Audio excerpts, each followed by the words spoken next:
Oi, queridos, eu sou a Krika Gadotti, produtora cultural e apresentadora do canal Nuevo. Hoje nós estamos aqui na Galeria Lama, no Centro Histórico aqui de Florianópolis, para realizar a entrevista Bastidores da Produção, onde nós teremos nosso convidado mais que especial, o produtor, diretor audiovisual, compositor, Antônio Rossi. Olá. Seja bem-vindo. Muito obrigado, um prazer estar aqui hoje, tarde, quente, em Floripa, saindo aí do gelo do inverno, né? Alegria imensa. E para deixar a nossa entrevista ainda mais rica, a gente tem a participação mais que especial de 3 super convidados, que são o Marcelo Perna, que estão aqui online com a gente via Zoom, que é ator, ele é integrante do espetáculo Corteio do Circo de Soleil e fundador da escola de samba União da Ilha da Magia. Seja bem-vindo, Perna. Olá, boa tarde pessoal do canal Nuevo, tudo bem? Olá, Antônio Rossi, boa tarde. Olá, Mané e Luanda, tudo bem? Pessoal da produção do canal Nuevo também, meu abraço. Vamos que vamos. Obrigada, querido. Também para compor este quadro aqui, né? Vamos deixar aqui a ala feminina. Temos a maravilhosa produtora super competente, a Luanda Vilk. Prazer, querida. Oi, gente, obrigada pelo convite, uma honra estar aqui no meio de tanta gente que eu admiro, assim, que já tem tanto tempo de trabalho em tantas áreas que eu respeito e admiro muito. Muito obrigada pelo convite. Obrigada, querida. E o nosso representante ítalo-brasileiro e o nosso artista transpop, ator, performance, cantor, transita por várias áreas, o Romanelli. Ciao, Cultura Itália, que noite, um prazer estar com vocês, muito obrigado pelo convite. Prazer, querido, sejam bem-vindos. Rossa, conta pra gente, quem é você? Olha aí, que pergunta, hein? Estou tentando responder essa já faz 40 e poucos anos, né? Mas eu sou diretor audiovisual, sou produtor e compositor. Nascido em Lages, aqui na Serra Catarinense, e tô nessa estrada já há mais ou menos 15 anos, né?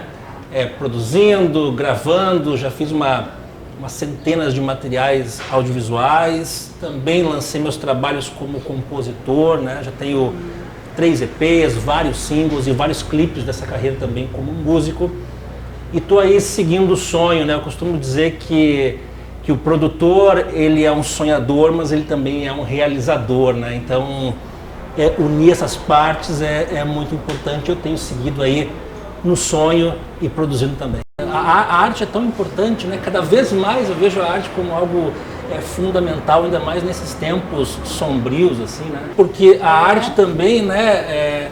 Ela só acontece se ela for colaborativa, né? É pela colaboração que a gente acontece.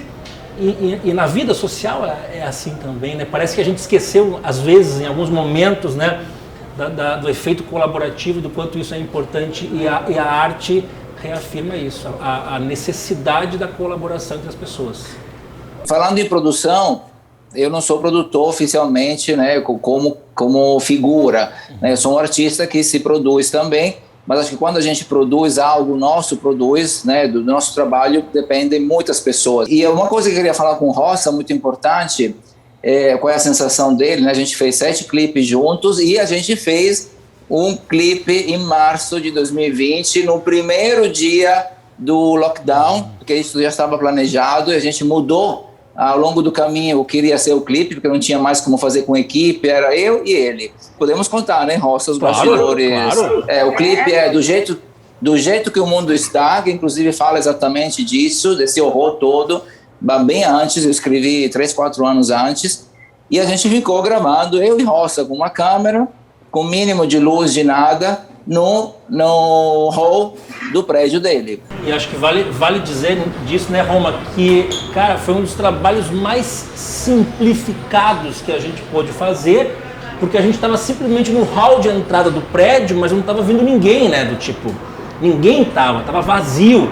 E a gente, ao mesmo tempo que as informações ainda eram muito escassas, então a gente, com medo que alguém viesse e proibisse de ser feito, eu tento explicar isso, assim, ó, a produção, o glamour que tem né, que se fala e que se vê muitas vezes na tela é muito distante do que é a realidade, que é uma realidade de muito trabalho, muito suor e principalmente de encontrar alternativas. Não é muitas vezes um negócio linear como a gente está acostumado e é facilitador, né? Produzi bastante, sempre que eu pude eu produzi, foi um cara que batalhei muito.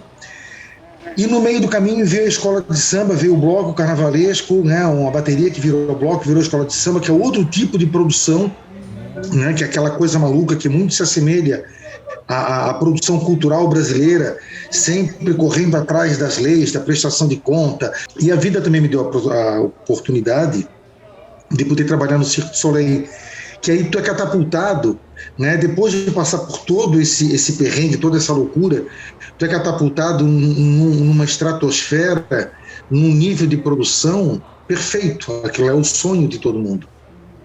Ah, é perfeito? Não. Às vezes acontecem erros, falhas, como qualquer pequena companhia. Poder viver essa recriação de uma produção, nessa produção lá na sede do circo, cara, assim, dentro do estúdio, um estúdio gigante, um estúdio de 60 por 60 por 30 de altura, tá entendendo?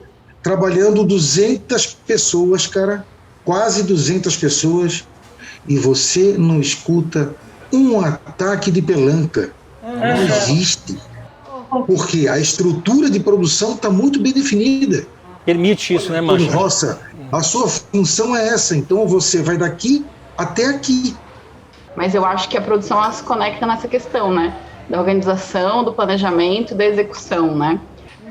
Então, eu acho que chega a ser um deboche, né? A gente conseguir trabalhar com o que a gente não tem e conseguir fazer disso uma potência, né? Mas a minha pergunta para o Rosso tem muito a ver com essa questão da pandemia, no sentido de que eu acho que o audiovisual foi um respiro para o teatro, para a música, para o circo, seja com as lives, seja com as gravações, né? Então, enquanto eu trabalho muito com música, o audiovisual foi um ponto de respiro muito grande para mim também. Então, a minha pergunta para o Rosso é um pouco isso, assim, como que ele viu essa crescente do audiovisual, né, essas modificações, essa busca pelo audiovisual na adaptação da pandemia, de vários outros setores também, e disso, dado também ao cansaço das telas, das redes sociais, desses estímulos, da falta de contato, né, o que ele acha que fica, né? O meio permanece e todo mundo quer se comunicar, porque no fim das contas, isso no século passado, há 5 séculos atrás, na Idade das Pedras, a gente sempre quis, o nosso objetivo maior é se comunicar. Então eu vejo a necessidade de comunicação das pessoas vai continuar. Se a gente tivesse que se comunicar por carta, a gente voltaria, porque é uma necessidade, né? Agora, chega um momento de excesso, né?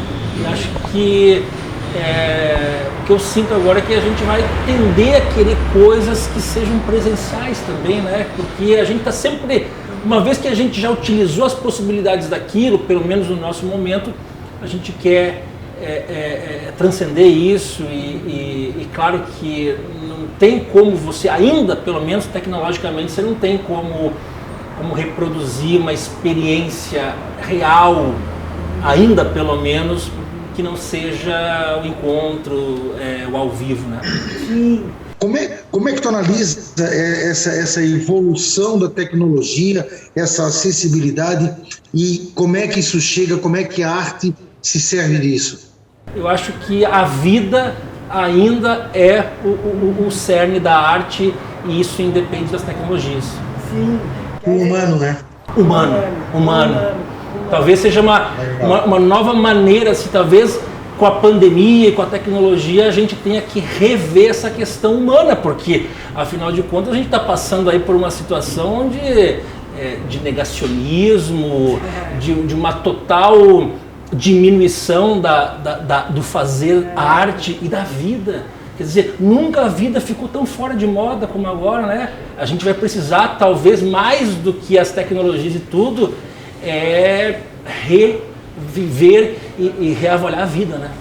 Com Eu queria que tu falasse um pouquinho como é que foi fazer esse videoclipe que vocês gravaram no início da pandemia, como é que foi fazer com o Roça e lançar, se tu tem alguma pergunta para ele, uma questão, lançar. Desde então, 7 clipes, é o diretor com quem eu mais trabalhei, e a gente tem uma simbiose, né, que vai além da gravação. A gente conversa muito de arte, de processo, de muita coisa, né? Então acho que isso é fundamental. E aí na pandemia a gente gravou esse clipe do jeito que o mundo está, e foi meio assim de última hora para aproveitar os últimos minutos de liberdade, e foi uma experiência também de novo fundamental, porque aí começamos a ver como é que de aí em diante a gente trabalharia, né?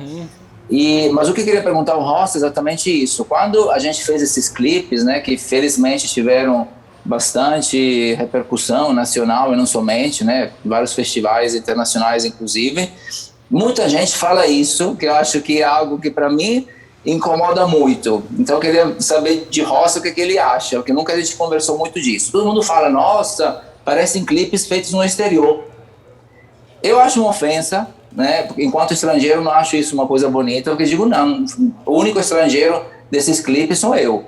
E o resto tudo feito no Brasil, tudo feito em Santa Catarina, com profissionais de Santa Catarina, todos incríveis. Então o que você acha que tem por trás disso? Porque claro que eu tenho uma estética nórdica, que você também tem, mas acho que há outras coisas por trás. Você acha que você também tem uma estética que não é brasileira? Existe uma estética brasileira de fazer clipe? Talvez as pessoas, quando querem dizer que não é uma estética brasileira, é porque talvez elas estivessem acostumadas a trabalhos muito aquém daquilo que a gente estava fazendo. Mas também, né, Roma, é você, que é um cara que ao mesmo tempo, no seu transpop, né, e a sua faccia, como se diz em italiano, né, o seu rosto, a sua forma, a forma de você cantar, é claro que leva para um caminho não necessariamente brasileiro, né? Mas, ao mesmo tempo, a gente gravou no Brasil, várias músicas você está cantando em português, entendeu? E eu acho que existe alguns momentos uma certa assinatura do que é brasileiro. E talvez por que não, né, nesse pós-tropicália, por que a gente não possa também colocar novas cores naquilo que é chamado e dito brasileiro? Mas eu acho que falta às vezes também esse permitir se surpreender, né? Então às vezes você não conhece uma banda que é independente, você tem um preconceito, né? E aí você escuta e você vê que o som é super trabalhado, que o som é super bom, que o áudio é super bem feito, que a produção musical é super bem feita. E eu acho que isso passa por várias questões como o audiovisual, né? As pessoas às vezes têm um desconhecimento daquilo, e quando elas conhecem, elas se surpreendem. E eu acho que nesse sentido o Roma consegue furar algumas bolhas, sabe? Sim, então eu acho que nesse sentido o trabalho de vocês, por terem feito 7 clipes junto, a cada clipe ele vai subindo um degrauzinho de intimidade, de liberdade, de... Totalmente. O outro assim, né? A gente fala de criação juntos muito antes, muito tempo, troca referências, constrói assim, não é chegar lá, tem um roteiro, vamos fazer isso, deu. Né? Então é uma construção, acho que isso também é importante que as pessoas saibam, que é uma construção de meses, né? Exato. De troca de referências, não somente de artistas, literárias. Então ele entra no meu mundo, eu no dele, etc, etc. E a gente pensa em quem pode compartilhar essa criação junto com a gente. Então é um processo complexo, que acho que nem sempre o pessoal acha que no audiovisual acontece. Fala um pouquinho pra gente quais são os desafios numa produção. Eu acho que é um desafio de produção, mas é um desafio que você pode também colocar para a vida, que é a questão da comunicação e da clareza. Tá. É muito diferente quando você está trabalhando com uma equipe onde as pessoas estão sabendo o que está acontecendo, conhecem o trabalho, conhecem a ideia. Só que há, muitas vezes, diretores e produtores que não conseguem comunicar com a clareza necessária, sabe-se lá por quê? E a falha de comunicação, esse ruído, pode transformar trabalhos que poderiam ser relativamente simples em grandes dificuldades. Então eu diria que, claro, tem vários tipos de dificuldades dentro de uma produção, tem o tempo, né? Tem os acontecimentos que você não pode controlar, mas eu diria que a comunicação, e isso inclui clareza, transparência do que você está dizendo, talvez como um dos pontos chaves que, quando não acontece, se torna um desafio bem difícil. Eu só consigo ser o diretor na integralidade que eu preciso quando eu tenho uma produção boa sendo feita. Sim, sim. E aí que eu digo, a produção bem feita, ela favorece que cada parte desse processo faça o melhor possível. Sim. Então, a base real desse trabalho é a produção. Então conta pra gente como é que foi a produção com o videoclipe do Das Aranha, que foi uma parceria que tu fizestes. Olha, conta foi pra gente um pouquinho desse trabalho. É um também desses trabalhos assim que são memoráveis dentro da minha carreira. E é um trabalho que eu mais dirigi, escrevi o roteiro e editei, né? Junto com o João Gabriel Dias, a parte da edição. E a produção foi feita pela 30 por segundo, com o Fernando e a Roberta Reis. E pela Harmônica, né, com o Heitor Lins. Então foi uma parceria. Alguma parte desse processo eu também ajudei, né, auxiliei. E foi um desafio enorme, porque a gente estava filmando, gravando numa diária que acabou sendo de 19 horas, no Forte do São João da Ponta Grossa, que, sendo um forte, né, quer dizer, não é fácil você se locomover lá dentro. Sim, claro. Ele é feito para te dificultar, né? Lógico. Então você vai fazer numa diária que não era apenas lá. A gente sairia depois. A gente filma 80% do clipe lá e os 20% restantes a gente vem filmar onde era o antigo IPUF, aqui perto da Praça dos Bombeiros. Patrimônio histórico. Isso. E a parte final. Então foi uma diária de 19 horas, cheias de desafios, muito difícil de ser feita, A gente conseguiu respeitar todo o cronograma, tudo que foi planejado foi feito, e eu digo por quê? Porque ali teve uma produção que realmente funcionou e me deixou totalmente à vontade. É a base da produção, como tu falaste. Tem uma produção bem feita, uma pré-produção bem feita, tá tudo ali bem alinhado. Se a coisa está alinhada, a equipe é harmônica e fluida, a melhor coisa é estar trabalhando com gente fluida, né? Por exemplo, a Roberta, né, Roberta Reis, produtora executiva, Sim, ela me tirou assim do tipo, ela não me facilitou na prévia nada, ela queria me tirar tudo, que eu esclarecesse tudo e que eu mostrasse bem qual era o meu, né, o que eu tinha em mente. E aí na hora simplesmente as coisas fluíram, entendeu? Eu nunca tinha trabalhado com ela, nem ela comigo, enfim, né? E foi maravilhoso porque a gente, se tornou até assim, amigos depois, porque de tão intenso que foi e o quanto foi um aprendizado. E aí eu vejo também a questão do trabalho, né? O trabalho como aprendizado, né? O trabalho que te traz uma experiência que você não tinha. E acho que esse também é um dos motivos pelos quais eu continuo tão apaixonado por aquilo que eu faço, porque toda vez que eu faço um trabalho, eu saio de lá, sem conversa mole mesmo, assim, com algum tipo de aprendizado que eu vou poder exercer na vida. Então conta pra nós, agora eu vou catar aqui, qual é o segredo do produtor? Vamos. Eu acho que tem a ver com a outra pergunta em relação ao desafio, né? Sim. É a clareza com que você consegue passar as ideias, isso é fundamental, e eu diria assim, em todas as áreas da vida, na verdade, a clareza que você tem disso e o conhecimento que você tem daquele trabalho, porque quando você vai esmiuçando o trabalho, quando você vai mostrando as nuances, você consegue transmitir isso para a equipe, você facilita muito o processo, cara. Você deixa que as pessoas... Porque não tem nada pior do que você estar inseguro num trabalho, inseguro porque você não conhece de fato o que está acontecendo. E parece bobagem isso, mas acontece muito. Tira o chão, isso tira o chão. Entendeu? Então, assim, quanto mais clareza você tem na forma com que você consegue... Porque, claro, a gente está falando de arte, tem muita coisa subjetiva, tem coisas que você não consegue verbalizar de uma maneira clara a todo momento.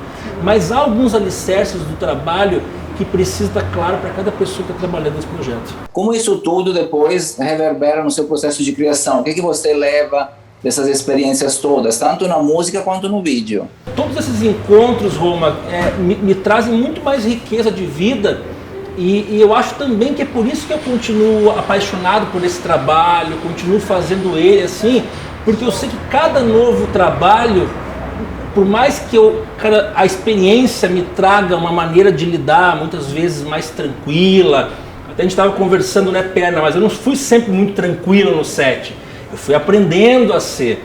A minha insegurança, os meus medos também me levavam muitas vezes a ser um pouco mais forte, né? Sabe? Lajano. Então, também é fazendo trabalho com pessoas diferentes que eu aprendo, cara, porque eu fico pensando, afinal de contas, qual é a da vida que não seja a gente amar e aprender? Queridos, então eu quero agradecer muito a presença de vocês, Roça, a tua presença aqui. Muito obrigado pela oportunidade, por essa conversa tão gostosa. E que a gente se encontre muito em breve em outras situações. Fazendo, dançando. É isso aí. E dizer que o objetivo do canal é esse. É conectar, é estar conectando vocês, conectando artistas, fazedores, produtores, pessoas. Mais importante é a gente se unir, a gente estar conectado, né? Todas as pessoas são importantes, a arte é muito importante e cada ser tem alguma coisa para passar, né? Eu acho que é isso, não tem? A gente está aqui para ser humano, para se conectar. E espero que em breve a gente possa estar todo mundo se abraçando, né? E fazendo muito mais arte, botando mais arte nesse mundão. Obrigada, pessoal! Valeu! Obrigado! Saudades!